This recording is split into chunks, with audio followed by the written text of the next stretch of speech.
ان ہؤلاء یحبون العاجلۃ ویذرون وراءہم یوما ثقیلا۔ اے نبی، یہ جو آپ کے مخالف ہیں، جو آپ کی دعوت کا انکار کر رہے ہیں، رد کر رہے ہیں، آپ سے جھگڑ رہے ہیں، ان کا اثر مرض کیا ہے؟ یہ لوگ جو ہیں جو عاجلہ سے محبت کر رہے ہیں، اور ان سے پیچھے جو آنے والا ایک دن ہے جو بڑا بھاری دن ہے، بھاری دن ہے، یوم القیامہ، اس کو انہوں نے سرے سے نظر انداز کر دیا۔ یذرون الآخرہ کلا بل تحبون العاجلۃ وتذرون الآخرہ۔ تمہارا اصل مرض یہ ہے۔ اس میں یہ بھی سمجھ لیجئے کہ حب عاجلہ تو خیر بہت آگے کی شے ہے، لیکن عجلت پسندی جو ہے یہ ایسی شے ہے کہ جس سے کوئی انسان بھی محفوظ اور مامون نہیں ہے قطعی طور پر۔ یہ عجلت پسندی کے بارے میں فرمایا گیا ہے قرآن مجید میں، خلق الانسان من عجل، یہ سورہ انبیاء کی آیت نمبر 37 ہے۔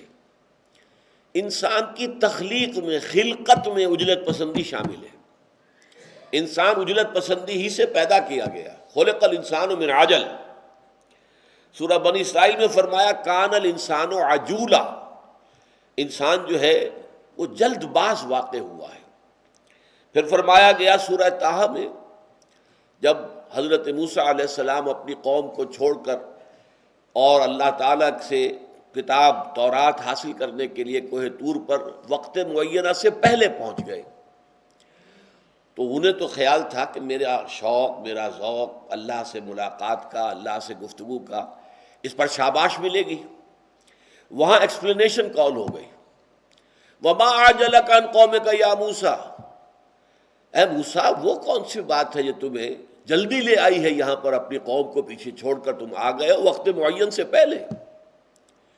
قَالَ عَجِلْتُ إِلَيْكَ رَبِّ لِتَرْضَىٰ، حضرت موسیٰ نے عرض کیا کہ پروردگار میں تو جلدی کر کے آیا تیرے پاس تاکہ تو راضی ہو جائے، تو میرا شوق دیکھ، میرا اشتیاق دیکھ، اس لیے میں جلدی آ گیا۔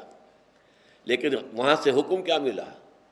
فَإِنَّا فَتَنَّا قَوْمَكَ مِن بَعْدِكَ وَأَضَلَّهُمُ السَّامِرِينَ، تو دیکھو تمہاری اس جلد بازی کا ایک نتیجہ نکل چکا ہے، ہم نے تمہاری قوم کو تمہارے بعد ایک فتنے میں مبتلا کر دیا ہے، اور سامری نے انہیں گمراہ کر دیا ہے۔ سامری نے جو بچھڑا بنایا تھا اور اس کی پرستش کے اوپر بہت سے لوگ بنی اسرائیل میں سے آمادہ ہو گئے تھے۔ تو یہ جو عجلت پسندی ہے، یہ یوں سمجھیے کہ انسان کی سرشت میں داخل ہے۔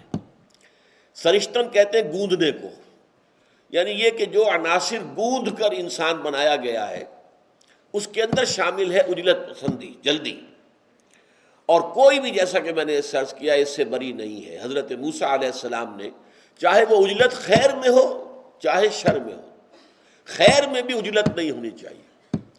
وہ جو ہم کہتے ہیں کہ سہج پکے سو میٹھا ہو، ایک چیز تدریجاً رفتہ رفتہ اپنا ایک وقت مناسب لے کر جو چیز تیار ہوتی ہے وہ پختہ ہوتی ہے، وہ بہتر ہوتی ہے۔ اسی طریقے سے قرآن مجید میں نبی اکرم صلی اللہ علیہ وسلم کو بھی مخاطب کر کے عجلت پسندی سے کئی معاملات میں روکا گیا ہے۔ ابھی تو ہم پڑھ چکے ہیں وہ آیات، وَلَا تُحَرِّكْ بِهِ لِسَانَكَ لِتَعْجَلَ بِهِ، یہ عجلت کا لفظ تھا جو ہم نے پڑھا۔ آپ اپنی زبان کو تیزی سے حرکت نہ دیں کہ جلدی سے اس قرآن کو حاصل کر لیں، اس کا ایک معین ہے، شیڈیول ہے، اس کے مطابق وقفے وقفے سے ہم نازل کریں گے۔ اسی طرح سورہ طٰہٰ میں بھی فرمایا، جہاں حضرت موسیٰ علیہ السلام کا وہ معاملہ آیا ہے، وَمَا أَعْجَلَكَ عَنْ قَوْمِكَ يَا موسیٰ، اسی صورت میں حضور سے فرمایا لَا تَعْجَلْ بِالْقُرْآنِ مِن قَبْلِ أَن يُقْضَىٰ إِلَيْكَ وَحْيُهُ وَقُلْ رَبِّ زِدْنِي عِلْمًا، اے نبی قرآن مجید کے لیے بھی جلدی نہ کیجیے، اس سے قبل کہ اس کی وحی کا جو وقت ہے وہ پورا ہو۔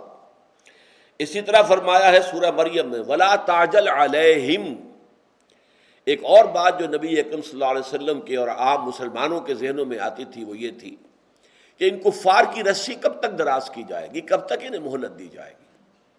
ان کے مظالم کی انتہا ہو چکی ہے، جس طریقے سے مسلمانوں کو ٹارچر کر رہے ہیں، آخر کب تک انہیں ملے گی مہلت؟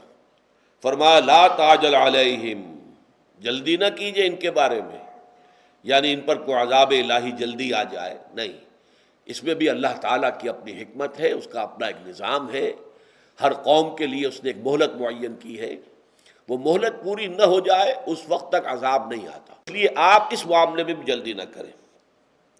اسی طریقے سے آتا ہے وَاصْبِرْ كَمَا صَبَرَ أُولُو الْعَزْمِ مِنَ الرُّسُلِ وَلَا تَسْتَعْجِلْ لَهُمْ، اور اے نبی صبر کیجئے جیسے کہ ہمارے بڑے بڑے اولو العزم رسول جو ہیں وہ صبر کرتے رہے۔ ذرا یاد کیجئے حضرت نوح نے 950 برس تک صبر کیا ہے۔ بہرحال یہ ہے کَلَّا بَلْ تُحِبُّونَ الْعَاجِلَةَ وَتَذَرُونَ الْآخِرَةَ وُجُوهٌ يَوْمَئِذٍ نَاظِرَةٌ۔ اب یہاں نقشہ کھینچا جا رہا ہے میدان حشر کا، جیسا کہ میں نے پہلے بھی آپ کو بتایا تھا کہ جب ہائی سکولز کے اندر جب ہم تھے تو 1 اپریل کو رزلٹ ڈکلیئر ہوتا تھا، سب کھڑے ہوتے تھے، تمام کلاسز جو ہیں 5ویں سے لے کر، اب تو خیر ہائی سکول 6ٹھی سے شروع ہوتا ہے، پہلے وہ 5ویں سے تھا، سب کھڑے ہوتے تھے۔ ابھی رزلٹ کا اعلان ہونا ہے لیکن رزلٹ جو ہے وہ لڑکوں کے ماتھے پر لکھا ہوا نظر آتا تھا، کسی کا چہرہ اترا ہوا ہے، معلوم ہے اس نے فیل ہونا، اسے معلوم ہے۔ بل الانسان علی نفسہ بصیرہ، انسان جو ہے اپنے نفس پر خود بصیرت کا حامل ہے، جانتا ہے میں کتنے پانی میں ہوں، کہاں کھڑا ہوں، جانتا ہے میں نے کیا کیا تھا امتحان کے اندر۔ وہی نقشہ ہوگا قیامت کے دن، وجوہ یومئذ ناظرہ، بہت سے چہرے ہوں گے اس روز تر و تازہ کھلے ہوئے، الی ربہا ناظرہ، وہ اپنے رب کی رحمت کے امیدوار ہوں گے۔ ایک تو اس کو انتظار کے معنی میں ناظرہ لیا گیا ہے، اور ایک ناظرہ اپنے لفظی معنی میں دیکھتے ہوئے ہوں گے اپنے پروردگار کی طرف۔ اس سے ایک مسئلہ نکلتا ہے کہ اللہ تعالیٰ کا کوئی دیدار، اس کی کسی شان کا ظہور جو ہے وہ عین میدان حشر میں بھی ہوگا، لیکن وہ دیدار حاصل کر سکیں گے صرف اہل ایمان، اس لیے کہ کلا انہم عن ربہم لمحجوبون، سورہ مطففین میں فرمایا گیا جو کافر ہوں گے وہ اس دن قیامت کے دن حجاب میں رہیں گے، پردے میں رہیں گے، محجوب ہوں گے، وہ اللہ کا وہ دیدار نہیں کر پائیں گے جو دیدار کے اللہ تعالیٰ کا اہل ایمان کو حاصل ہوگا عین حشر کے میدان میں۔ لہذا اس کے دونوں معنی ہو سکتے ہیں، وجوہ یومئذ ناظرہ، بہت سے چہرے ہوں گے اس دن تر و تازہ کھلے ہوئے، خوش و خرم، وَوُجُوهٌ يَوْمَئِذٍ إِلَىٰ رَبِّهَا نَاظِرَةٌ، اور وہ اپنے رب کی طرف دیکھتے ہوئے ہوں گے یا اپنے رب کی رحمت کے امیدوار ہوں گے، منتظر ہوں گے۔ وَوُجُوهٌ يَوْمَئِذٍ بَاسِرَةٌ، بہت سے چہرے اس دن ہوں گے اداس، سوکھے ہوئے، پشمردہ، تَظُنُّ أَن يُفْعَلَ بِهَا فَاقِرَةٌ، انہیں یہ یقین ہوگا، یہ گمان ہوگا، گمان واثق ہوگا کہ اب ان کے ساتھ وہ سلوک کیا جائے گا جو کمر کو توڑ کر رکھ دے گا۔ انہیں معلوم ہے کہ یہ ہونا ہے، یہ تو جو کچھ رسولوں نے کہا تھا پورا پورا سچ ہو گیا، باعث بعد الموت ہو گیا، ہم دوبارہ اٹھا لیے گئے جیسا کہ وہ کہتے تھے، ہم انکار کرتے رہے، لیکن وہ واقعہ تو صحیح نکلا۔ اب ہم حاضر ہیں یہاں پر پروردگار کے سامنے کھڑے ہیں، انہیں معلوم ہوگا کہ اب ہمارے ساتھ جو سلوک ہونے والا ہے وہ کیا ہے۔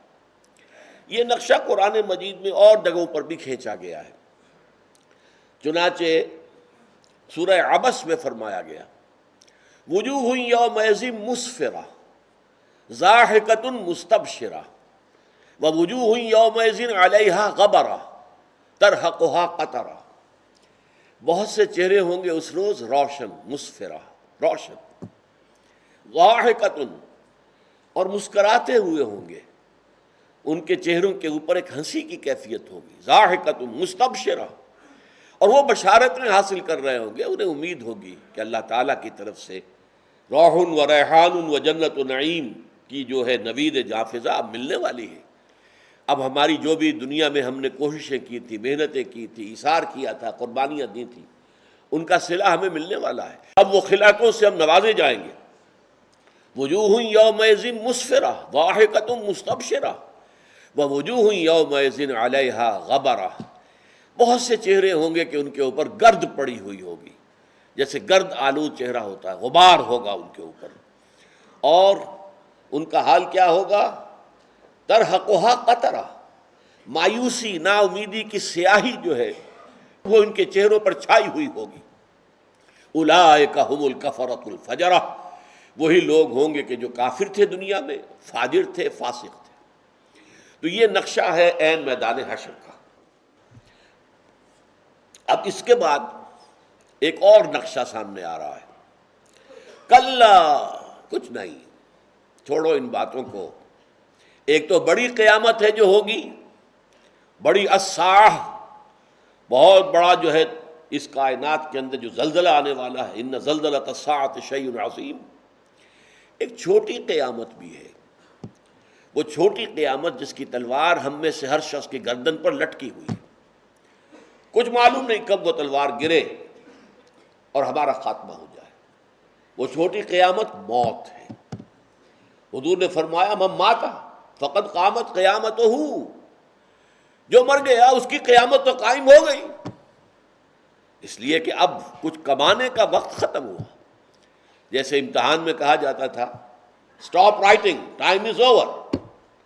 اب تمہارے کچھ لکھنے لکھانے کا، کچھ نمبر حاصل کرنے کا وقت ختم ہو چکا، بس جو لکھ چکے، وقت ختم ہو گیا۔ اب تو نتیجے کا انتظار کرو۔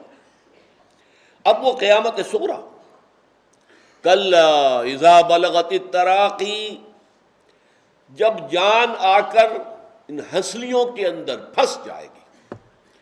جب نزع کا عالم ہوتا ہے تو آخری وقت میں گھنگرو سا بولتا ہے یہ حلق کے اندر آ کر، معلوم ہوتا ہے کہ پورے جسم سے جان سلب کی جا چکی، اب یہاں آ گئی ہے۔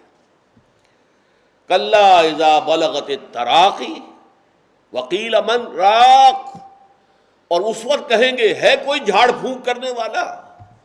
علاج تو ہم نے کرا لیے تھے، معالجوں نے جواب دے دیا تھا، ہم نے ڈاکٹری علاج کرا لیا، ہم نے حکیمی علاج کرا لیا، ہم نے ٹونے ٹوٹکے سب کروا لیا، کوئی ہے جھاڑ پھونک کرنے والا؟ کوئی ہے جو بچائے؟ یہ جا رہا ہے ہمارا عزیز۔ وقیل من راق وظن انہ الفراق، اور جس شخص پر وہ کیفیت بیت رہی ہے اسے اب یقین ہو گیا ہے کہ اب فراق ہے، جدائی ہے، اب بیوی سے جدائی ہے یا شوہر سے جدائی ہے، اب اولاد سے جدائی ہے، رشتہ داروں سے جدائی ہے، وہ گھر جو بنایا تھا بڑے شوق سے اب اس سے نکلنا ہے، وہ ساز و سامان جو اکٹھا کیا تھا بڑے شوق کے ساتھ اب اس سب کو چھوڑ کر جانا ہے۔ وَظَنَّ أَنَّهُ الْفِرَاقُ وَالْتَفَّتِ السَّاقُ بِالسَّاقِ، اور پنڈلی پنڈلی سے لپٹ جائے گی۔ یہ نزع کے عالم کے اندر جو ہے وہ ٹانگیں جو ہے ایک دوسرے کے ساتھ لپٹتی ہیں۔ إِلَىٰ رَبِّكَ يَوْمَئِذٍ الْمَسَاقُ، آج تو اس دن تو لازماً دھکیلے جاؤ گے، اپنے رب کے حضور تک پہنچا دیے جاؤ گے۔ ساق یسوق دھکیلنے کے معنی میں آتا ہے، اسے سواق بنا ہے، ڈرائیور۔